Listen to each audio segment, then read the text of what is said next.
Well, good afternoon, my YouTube friends. It's Margaret here from Orchids and Gardening England. And I thought I'd just bring you in today because I start treatment again on Wednesday. And unfortunately, this last lot of treatment, whereby I get 2 chemotherapies and the infusion, really took its toll on me. And anyway, that's by the by. But from now on, I just get 1 chemotherapy and 1 infusion. So hopefully I won't be as affected. And I've just turned the oscillating fan off and the other fan. So let's have a look at the temperature. Oops. 23.2, 63% humidity. And how are things doing? Well, there. What's this one? This is Labata or Labiata, and that's doing well. That hangs and it hooks onto there so it doesn't fall anywhere. This is what I've recently attached in here, and can you see?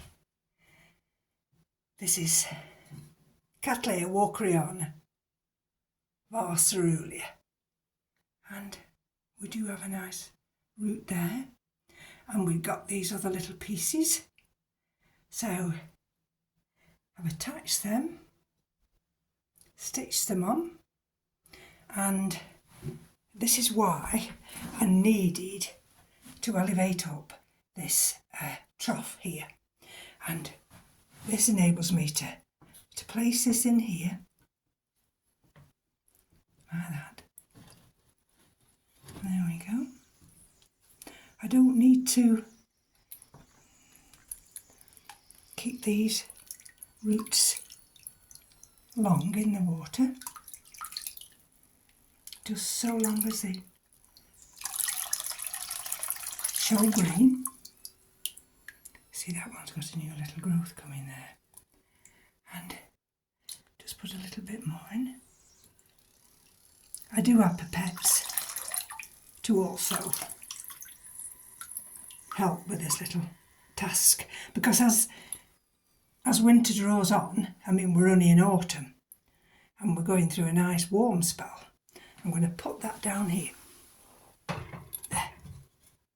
we are.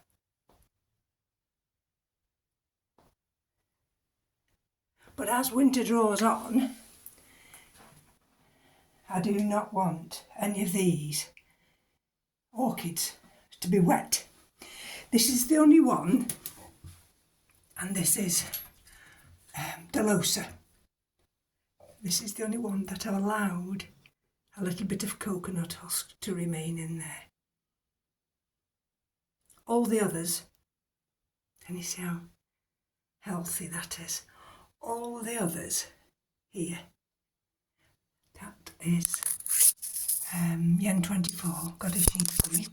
That's got a sheath there, and I think that one is called Love Castle. Can you see that sheath there? And that's one of them's got a shadow in it. I don't know whether it's that one. And so all these, even with the new growths, unfortunately, see, some of them got stressed. But on saying that, they're bug free, and because of the hot spells during the summer, they've had to adapt to being a little bit drier. And these are all some of the catasetums. Some of them have gone into dormancy, so I shan't be watering them. This is some of the pathiopedilums. This one will need watering. And these little ones, they'll go in the trough afterwards. That's the only one at the moment that's retaining its leaves. All although they don't look brilliant. Which one's that one? Oh, that's Pileatum giant yellow. The other portion of that, it's dropped its leaves. I think this was one of those little ones. Can you see?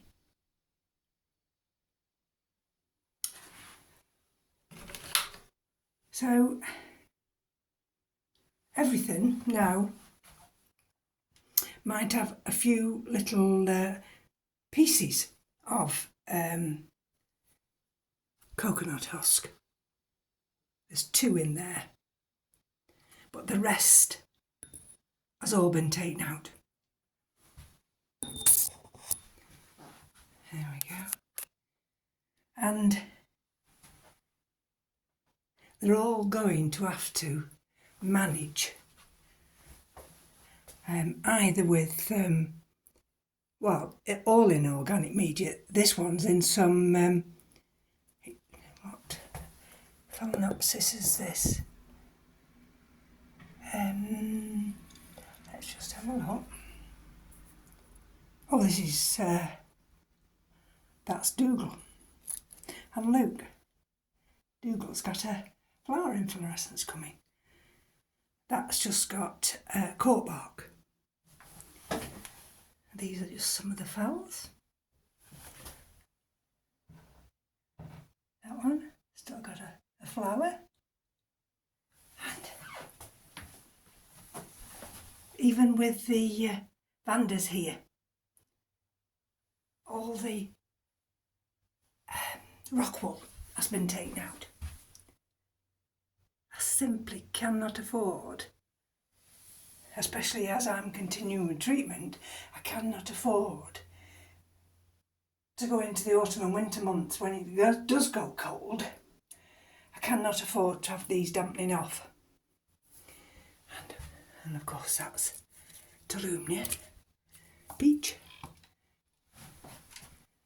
That's got that new little growth.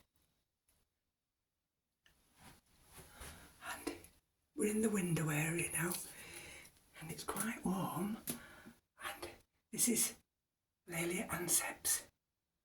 And this is doing wonderfully well. Whether that sheath there will develop into anything, I don't know. Well, it's the same as Pastoral Innocence here. I mean, goodness gracious. It's still going. Let's pull her down. There we go. And you see that new growth there? It's pushing that out. And that sheath, whether it ever will develop, I have no idea. But look, I've had this years and I don't disturb it. This actually will lay in that trough, and actually I'll put it in the trough now.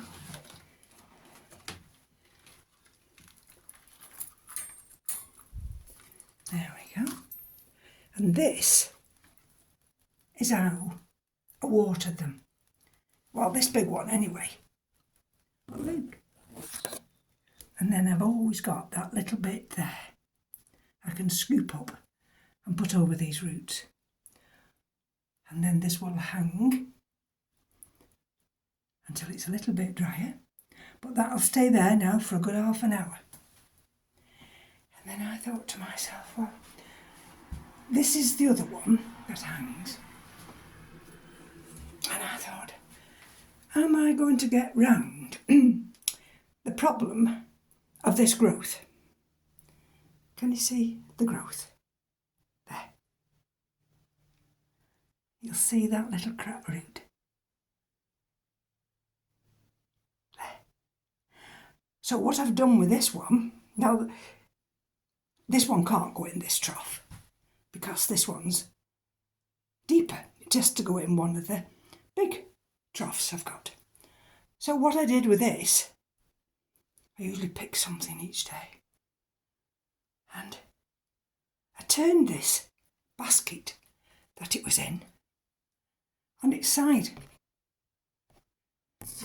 And when I water,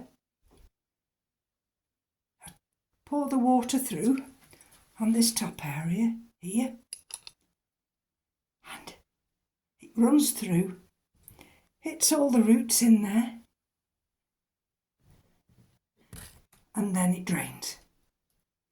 So, and that's LC Bermondsey Palm. And that, my friends, is how I've been managed to not disturb anything. I took out all the coconut husk and I've left everything else, and it still stands there. So here we go. These are some of the frags, and this is Elizabeth March with that growth, flower inflorescence, and I think there's one there. These will get watered tomorrow, and then if I'm struggling then after treatment for the next fortnight, then I don't have to worry about those. There we go. This is quite dry. This will go and get watered today. This one was the no idea, which I thought caused all that trouble with spider mites, and I checked it. I don't really see the roots. There are some nice roots, and I repotted it.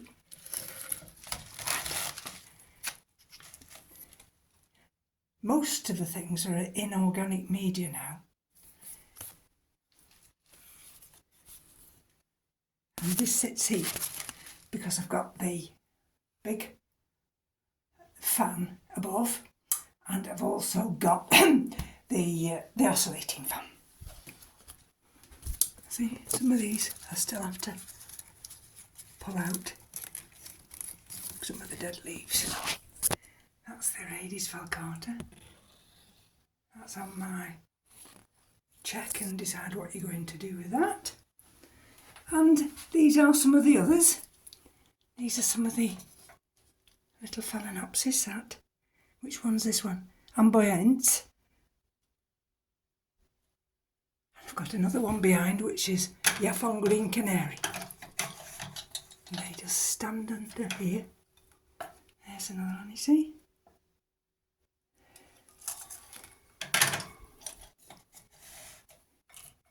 That's the Masdevallia. That's the only one. See, I've still got some. They've all come out of the rock wall. Not these. I think these are the Dancing Lady type. So I've left them in. There we go, you see? These will get watered. And under there. And also the Neos. And you see all the little Neos? There's a little tiny one here.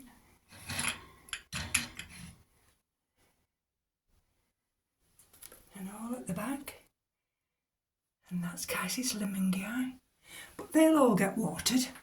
And also this Selagine speciosa. I checked today and those two growths are coming on nicely. And this is Mendelii with a new growth. And lovely roots coming. And of course this is Gerac. Oh, Procatavolia, Gerac Green Star with that big new growth. That's Dendrobium thysiflorum there, tucked behind.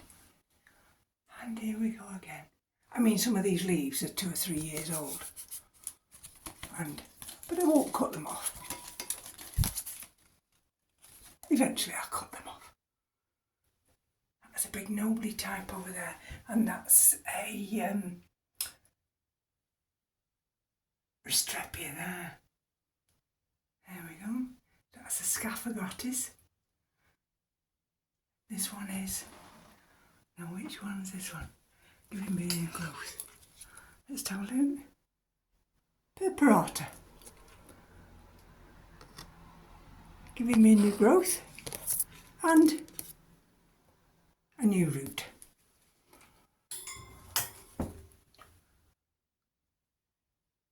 And you see,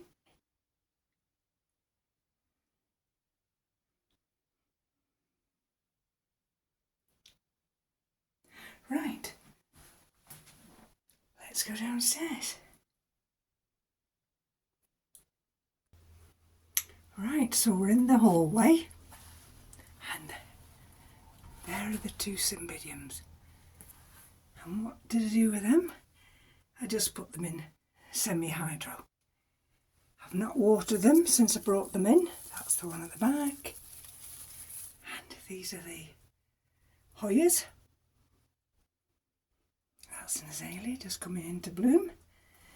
As we have another one under there. What's this big one here? I've had these outside, but I've had to bring them in now. This is Colocasia. And there's another one, another Hoya, and another Hoya.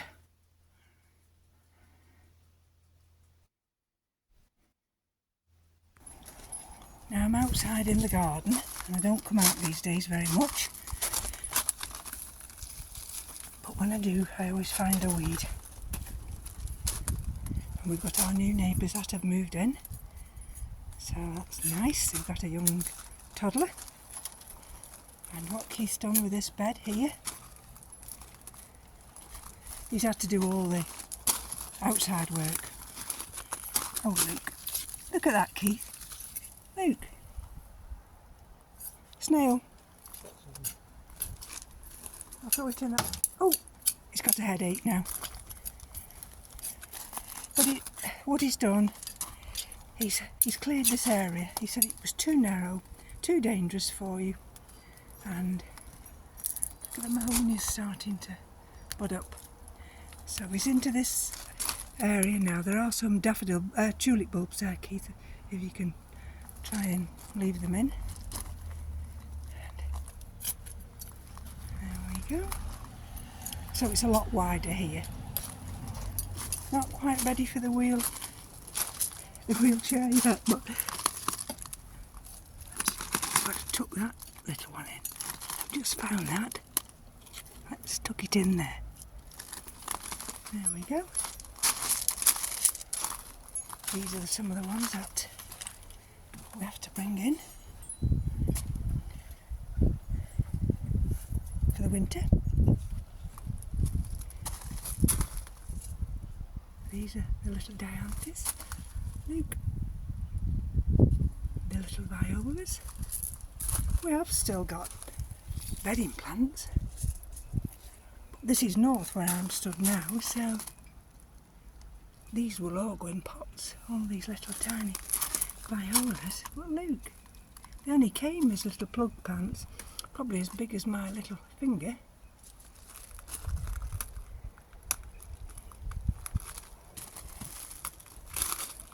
There you see, we've got some potted on. There's two troughs under there. And this is the area around here. So I'll quickly go this way around just to see, can you see? Just to see if these dendrobium types are alright. These are the kingianums. And they all seem to be doing well. There's only these and the other two that I've still got outside. Look at this. Look at this for an Acumis daisy. We're going to split this and put it all along the back fence when it's finished flowering. But look at that. It's a few years old now, we've had that in quite a while. But it attracts everything at this time of the year. Snails everywhere.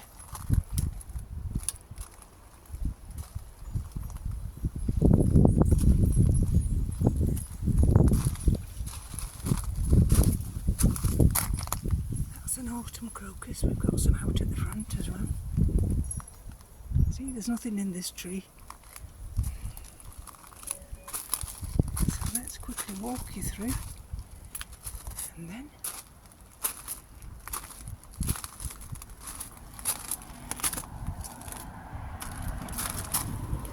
more violas.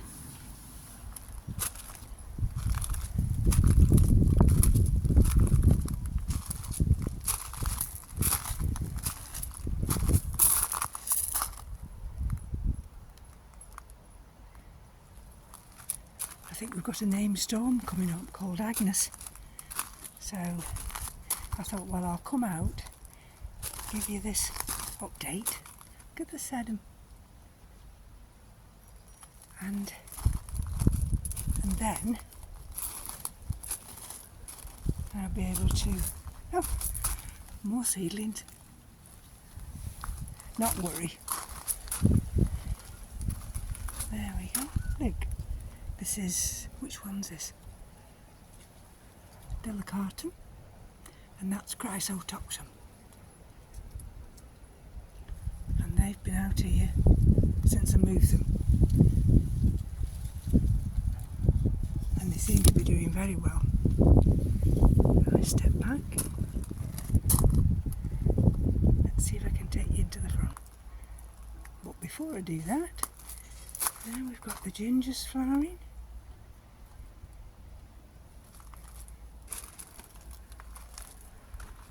Geraniums.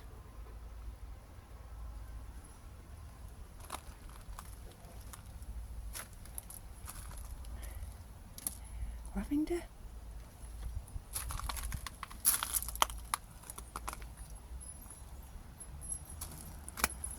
There we go.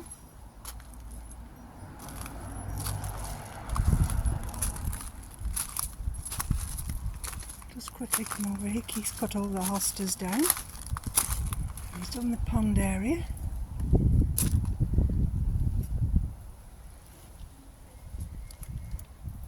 Look at these grasses, aren't they lovely?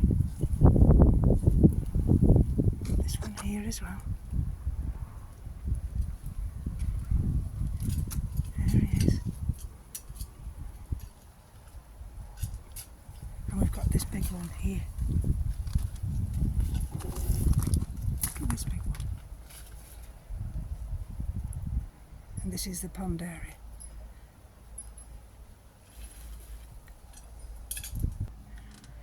Right, let's step outside. Look at next door. Look, they've demolished nearly all the trees. Look at this coming into bloom. This shouldn't be in bloom till spring. These are the colchicums. They're nearly over with now. Oh, look.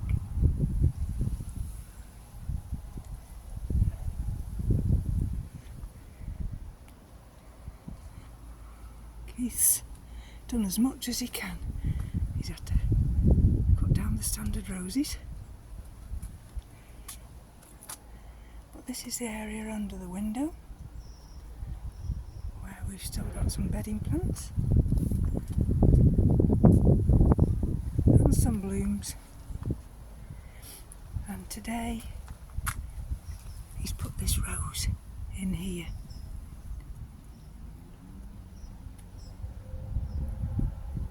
That should be lovely next year. And we go into this area. We have to be careful. Oh, look.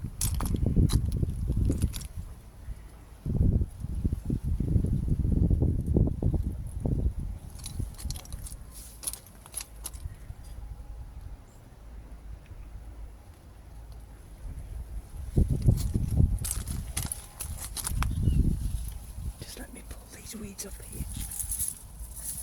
I don't mind if they're up, then I can just, there we go.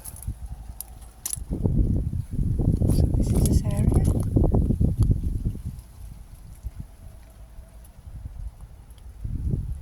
Plenty of colour. Look.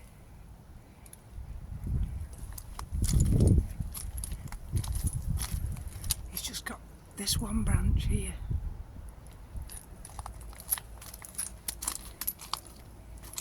And then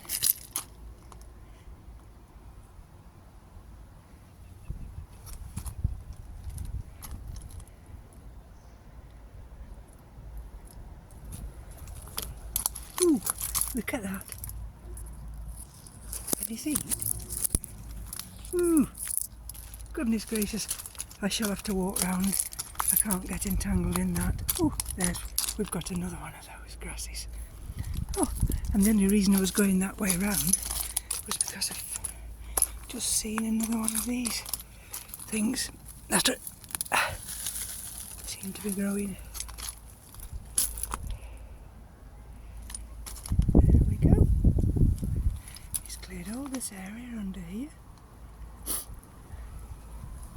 And some of the aces are going over, as you can see. Sorry about that noise. And there we are.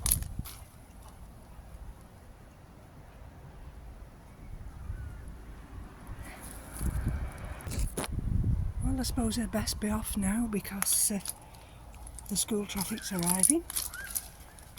And they usually keep their engines on and the radio's blaring. So I bid you farewell and thank you for joining me. I'll be back soon. Bye bye now.